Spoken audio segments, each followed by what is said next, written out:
Today I'd like to raise the issue of domestic violence, and I'd also like to welcome Maria MacDonald in the gallery, founder member of the Victims' Rights Alliance, to the Seanad. I read disturbing comments made by the Master of the National Maternity Hospital, Dr Rona Mahoney, that attacks on mums-to-be in their own homes are pretty common. She further stated that pregnant women are more likely to be assaulted in their abdomen than in their face. Furthermore, they estimate 1 in 8 pregnant women are the victims of domestic violence. Dr Mahoney further stated that domestic violence affects all parts of our society. Shame and stigma are still felt by the victims. The victims should not be the ones suffering from shame and anxiety. The man or woman who is the abuser is the person that ought to be ashamed of themselves. I do not believe enough is being done to raise awareness of domestic violence and that nobody, male or female, should be abused or assaulted in their own home. In a further worrying report, it appears that battered women are being turned away from shelters outside the area where they normally live.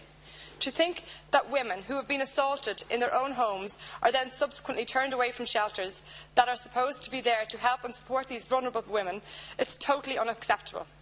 Today it is reported that the Victims' Rights Alliance believes that Ireland is contravening the EU directive that should have been transposed into Irish law today, which to date hasn't been.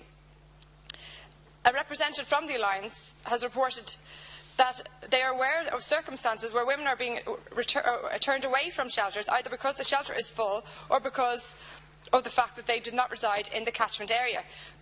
It is nothing short of appalling that women who are courageous enough to walk out of their home, brave enough to take that leap away from their abuser, that the door is then shut on them in their faces where they seek to go for refuge.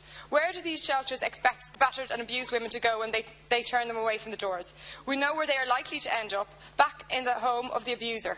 Frankly, it is like something you'd see in a third world country. The government must now act urgently on this information, and they must show that they stand with victims of crime. And I'd like to thank Maria MacDonald for coming to the House today, and if anyone would like to talk to her later, I'm sure she'd be delighted to give you contact details and arrange a meeting. Thank you very much.